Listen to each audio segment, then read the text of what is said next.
Start करने जा रहे हैं आज अपना नया टॉपिक। तो आज हम सीखेंगे कि बीजी के अंदर किस तरीके से परचेज़ की एंट्री करते हैं। लास्ट वीडियो में आपने देखा था कि हमने कैसे कैसे कंपनियां बनाई थी। अब हम परचेज़ को स्टार्ट करते। परचेज़ को स्टार्ट करने से पहले हम लोगों को कुछ चीज़ों के बारे में देखना, ठीक है। तो इसको आप लोगों को थोड़ी सी चीज़ें बेसिकली आपको पता होनी चाहिए, ठीक है। तो मैं एक डाटा ओपन कर लेता हूँ और फिर आपको दिखाता हूँ कि आप किस तरीके से उसको फॉलो करेंगे। देखिए मेरे पास ये ऑलरेडी एक डाटा बना हुआ है जिसके अंदर मैं आपको दिखाऊंगा कि आप किस तरीके से परचेज़ कर सकते हैं, ठीक है। ये आपका डाटा बना हुआ है जिसके अंदर यहाँ बताया गया है कि ये परचेज़ करी गई यही पार्टियों से यही आइटम है, क्लियर है। उसके बाद मैंने शिफ्ट के साथ टैब दबाया और मैं डायरेक्ट बीजी के अंदर आ गया। अब ट्रांजेक्शन इज अब हम जो भी करेंगे हम बेसिकली जो भी काम स्टार्ट करेंगे वो किस पे करेंगे, ट्रांजैक्शन पे स्टार्ट करेंगे। कौन से पे स्टार्ट करेंगे, ट्रांजैक्शन, क्योंकि ट्रांजैक्शन अकाउंटिंग का सबसे मेन पार्ट होता है। आप कोई सा भी एक अकाउंटिंग सॉफ्टवेयर उठा लीजिए, कोई सा भी एक अकाउंटिंग सॉफ्टवेयर उठा लीजिए, उसमें ट्रांजैक्शन एक बहुत इंपॉर्टेंट रोल प्ले करता है। आप चाहे टैली की बात करिए, मार्क की करें, फॉक्स प्रो की करें या कोई भी आप ऐसे भी सॉफ्टवेयर करें, transaction are more important for the everybody because क्योंकि ट्रांजैक्शन से सारा काम होता है। क्या विदाउट ट्रांजेक्शन के आप सेल परचेज कर सकते, पॉसिबिलिटी नहीं है। तो जो भी लेन देन होता है ऑलमोस्ट कहाँ से होता है, ट्रांजेक्शन। तो उसके लिए हम कहाँ आएंगे, परचेज पर, क्लियर है। परचेज में देखो तीन टॉपिक, ऐड, मॉडिफाई, लिस्ट। नए बिल चढ़ाने के लिए ऐड करते हैं, मॉडिफाई मतलब सब देखने के लिए मॉडिफाई करते हैं, और लिस्ट मतलब सबके लिए लिस्ट करते हैं। ऐड हो गया, मॉडिफाई कर सकते हैं, बिल्कुल कर सकते हैं। आगे आप बताओगे, लेकिन जैसे कि आपने कल रहा है फाइनेंशियल ईयर वंस एडेड, वो नहीं होगा, वो नहीं होगा, ठीक है। अब आता है मेन। मेन क्या है, मेन एक तरह की सीरीज है जिसके अंदर हम सारे काम को चेंज कर सकते हैं। मेन क्या है, मेन एक तरह की सीरीज जिसमें सारे काम को हम स्टोर करते हैं या सेव करते हैं, क्लियर है। मेन क्या है, एक तरह की सीरीज जिसके अंदर सारे काम को सेव करते हैं। अब बहुत सी जगह आप इंटरव्यू में जाओगे तो आपसे क्वेश्चन पुट कर लेंगे, क्या मैं यहाँ पर मेन के सिवा और कोई सीट बना सकता हूँ? जी बिल्कुल बना सकते हैं। क्या मेन का नाम चेंज कर सकता हूँ? कर सकते हैं, कोई दिक्कत नहीं। हम नेक्स्ट वीडियो में आगे सीखेंगे। तो उसके बाद डेट। डेट क्या है, हमने माल कब खरीदा है, 1/14 को, और माल यहाँ पर कब दिखा रहे हैं, 1/17 को, क्योंकि हमारा फाइनेंशियल ईयर कौन सा है और यहाँ पर 14 की एंट्री तो हम दिखा नहीं सकते। तो हम यहाँ पर जो तारीख है वही हम मतलब 14 को 17 की तरह ट्रीट करके वर्किंग करेंगे, कोई दिक्कत इसमें हम लोगों को। उसके बाद है voucher number. Sir voucher number क्या होता है? वाउचर नंबर मेरे और आपकी इसमें ट्रांजेक्शन हुई उसका एक एविडेंस, एक प्रूफ के लिए क्या होता है आपका वाउचर नंबर, जिसको invoice number, bill number, serial number, इस तरीके से हम लोग यूज़ करते हैं। कल को आप कहीं से मोबाइल खरीद के लाए हो, कहता है कि ये तो मेरा बिल है ही नहीं, तो क्योंकि आपकी अपनी कंपनी का डाटा खोलो, बिल नंबर ये चेक करो कि आपने किसके नाम से बिल काटा था, क्लियर है। तो ऐसे कर सकते हैं। उसके बाद पार्टी किससे खरीदा है, ए पार्टी। अब बीजी में स्पेशली एक चीज़ों को आप लोग कभी नहीं बोलोगे कि कुछ भी बनाना है वो F3 से बनेगा, ठीक है।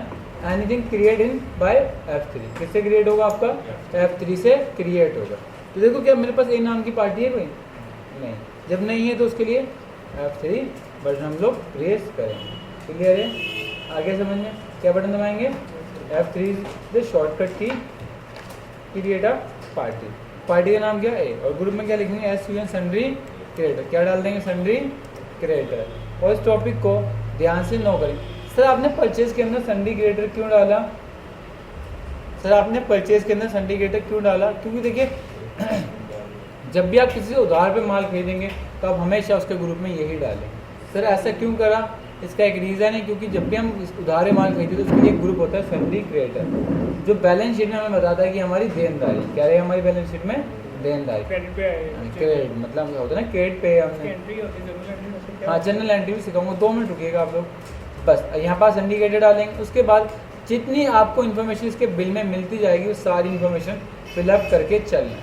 अब सेव करने के लिए आप इस पर क्लिक करके सेव करते हैं, वरना इसकी शॉर्टकट होती है F2। क्या होती है शॉर्टकट, F2। आप कहीं भी खड़े होकर डायरेक्ट अगर F2 दबाएंगे तो आपका बीजी सेव कर देगा किसी भी चीज़ को। तो F2 शॉर्टकट की है बीजी में किसी भी काम को सेव करने के लिए। अब आता है मेन स्टोर या मटेरियल चलने की, आपको माल कहाँ रखना है खरीदने का, तो मैंने बोला अभी मेन स्टोर में, क्लियर है। फिर ट्रांसपोर्ट डिटेल क्या कि जो माल आ रहा है कहीं बाहर से आ रहा है, अगर आ रहा है तो आप इन्फॉर्मेशन फिलअप करेंगे, अगर नहीं आ रहा तो उसको स्केप से क्विट करेंगे, क्लियर है। और प्रॉब्लम उसके अंदर उसके बाद से पूछा आइटम, क्या आइटम खरीदिए, तो आप बोलोगे कॉपी 1 और कॉपी 2। तो क्या मेरे पास कॉपी 1 ऑलरेडी बना है, नहीं बना। जब नहीं बना तो उसके लिए क्या करेंगे आप, F3 और क्या डाल देंगे इसमें भी यहाँ जाएंगे वहाँ पे F3 प्रेस करना है। कॉपी आ गई और आइटम ग्रुप में आप जनरल रखेंगे। सर कैसी आइटम आ रही है, पीस, दर्जन, ग्राम, मीटर, जो भी आइटम होगी वो आइटम वो डाल देंगे। कभी पीस आइटम कॉपी है, कॉपी 3 के नाम से आइटम कॉपी 1 है ना, 1 थी ना, कॉपी 1 के नाम से एक आइटम है। हाँ मतलब कुछ भी नाम हो सकता है जो आपका बिजनेस हो। ग्रुप में 2 आते हैं, एक जनरल है, एक मैं समझ गया। अब आता है सेल प्राइस और परचेज प्राइस। तो सेल प्राइस 50 और परचेज प्राइस 40। क्लियर है? Buying rate 40 and selling rate 50 and then save करने के लिए F2। क्लियर है? कितनी क्वांटिटी सर? तो आप देखेंगे कितनी क्वांटिटी है 100। तो कितना डाल देंगे यहाँ से 100। फिर क्या आइटम खरीदी हमने, कॉपी 2, तो उसके लिए क्या करा मैंने F3 क्योंकि 2 तो बनी नहीं थी। फिर क्या डाल दिया मैंने, पीस 50 और 40 सबका रेट सेम है। कितनी पीस 150। तो कितने माल उधार में हो गया हमारा 10,000 रुपये का माल उधार में हमने इससे खरीद लिया ए से। क्लियर है? अब इस बिल को पूरे को सेव करना है क्योंकि इससे जो हमारी ट्रांजेक्शन थी ऑलमोस्ट खत्म ही हो गई। ठीक है? अब सेव करने के लिए क्या शॉर्टकट बताया था F2। अब एक बार F2 दबाओगे तो आपका कर्सर नीचे आएगा, फिर F2 दबाओगे तो आप डायरेक्ट इस पर पहुँचोगे और जैसे ही डायरेक्ट ऑटोमेटिक F2 से आपका सेव हो जाएगा। ठीक आ गया? कोई दिक्कत इसके अंदर? अब आपने पूछा कि सर जनरल एंट्री क्या होती है, तो जनरल एंट्री भी हम सीखेंगे साथ साथ। परचेज का मतलब होता है खरीदना। देखो डी के यहाँ पर 2 मतलब होते हैं। क्या होते हैं डी के 2 मतलब होते हैं। ठीक है? क्या मतलब होता है? D for debit, C for credit. कि जो पैसा आता है वो क्या होता है, सारा डेबिट होता है। क्या होता है हमारे ऑल लिखा है। डी मतलब क्या था, डेबिट। जिसको पैसा मिलता है वो डेबिट होता है। हमारे सारे खर्चे डेबिट होते हैं और जो वस्तु आती है वो डेबिट होती है। डेबिट होती है जो आएगा और डेबिट सारे खर्चे। हाँ उसके लिए मैं इसको यूज़ कराऊंगा आपको। क्लियर? बिल्कुल डेबिट होगी। क्लियर है? अब मैंने परचेज करी है तो परचेज कोई चीज़ आएगी, जो चीज़ आती है वो क्या होती है डेबिट। तो यहाँ परचेज अकाउंट डेबिट करेंगे और साथ साथ आप क्या लिखेंगे टू अमाउंट, जो भी अमाउंट होगा। क्लियर? और टू आपने किससे खरीदा है, अगर कैश में खरीदा तो क्या लिखेंगे कैश, उधार में खरीदा तो पार्टी का नेम, और अगर बैंक से खरीदा तो साथ में आप क्या डालेंगे बैंक अकाउंट। क्लियर है? आगे समझ में कोई प्रॉब्लम है? क्लियर कर लेंगे? अब आपने बोला लेकिन आप अगर इस क्वेश्चन को पुटअप करें जो हमने लास्ट यहाँ पर करा था आपके सामने, वो क्या इस क्वेश्चन को आंसर सही आएगा? इस क्वेश्चन के आंसर को हम ऐसे नहीं कर सकते। तो हम क्या करेंगे, हम बोलेंगे कॉपी 1 अकाउंट डेबिट, क्या रेट है 100 पीस इंटू 40 रुपीज़। ठीक है? अकाउंट डेबिट 4,000 रुपये टू कॉपी टू कितनी 100 इंटू 40 एंड दिया। ठीक है? और टू, अब टू क्या नाम आ जाएगा ए। अब ए क्यों आया, क्योंकि ए पार्टी का नेम। एंट्री को ध्यान दीजिए आप लोग। क्लियर है? कोई दिक्कत होगी? तो ये आपकी परचेज, आप कर लोगे परचेज, कोई दिक्कत आएगी आप लोगों को? अब इसमें कुछ चीज़ें हैं जो आप लोगों को सीखना है। क्या सर, अगर कभी आपका नाम गलत हो जाता है, आपके नाम में कोई एरर, स्पेलिंग एरर, तो उसको मॉडिफाई करने के लिए Alt+M शॉर्टकट की होती है उसको मॉडिफाई करने के लिए। क्लियर है? हो गया? समझ गए भाई? इधर देखो आगे। उसके बाद इधर कभी कभी क्या होता है, जब हम लोग फासले काम करते हैं तो हम एक्स्ट्रा नाम नीचे लिख देते हैं, गलती समझे ना, कोई एक्स्ट्रा नाम यहाँ आ जाता है, जैसे एक्स्ट्रा नाम हमसे आ गया, तो उसको हटाने के लिए आप क्या करोगे F9, रिमूव करने की शॉर्टकट की होती है F9। नहीं तो आप यहाँ से देखो लिखा भी है, बताता भी है आपको कि F9 delete line, F7 repeat होता है, पेज डाउन से नेक्स्ट आता है और प्रीव्यू। क्लियर है?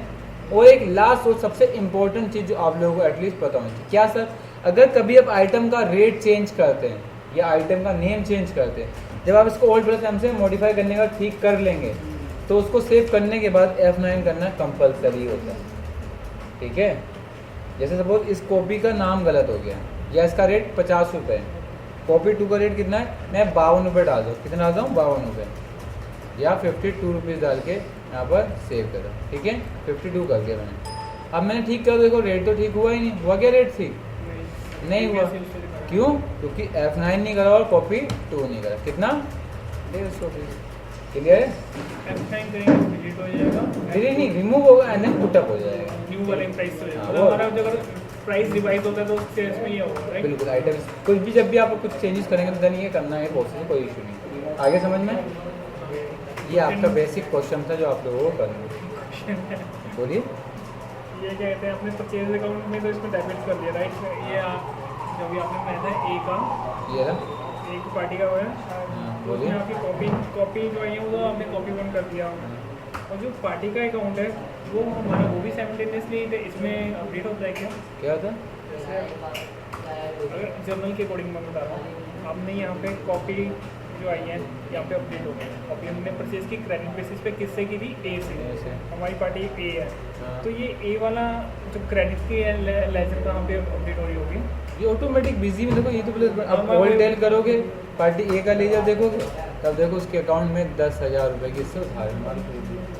टोटल वो एक बार उसके दिखाना, हमारी कॉपी जो आप मैं वो यहाँ परचेज पर- अकाउंट का मैं आपको अभी धीरे से क्लियर है, समझाऊँ। हाँ, कौन? ठीक वैसे है, तो आज आपने देखा कि आप बीसीए में किस तरीके से परचेज की एंट्री कर सकते हो। अब आप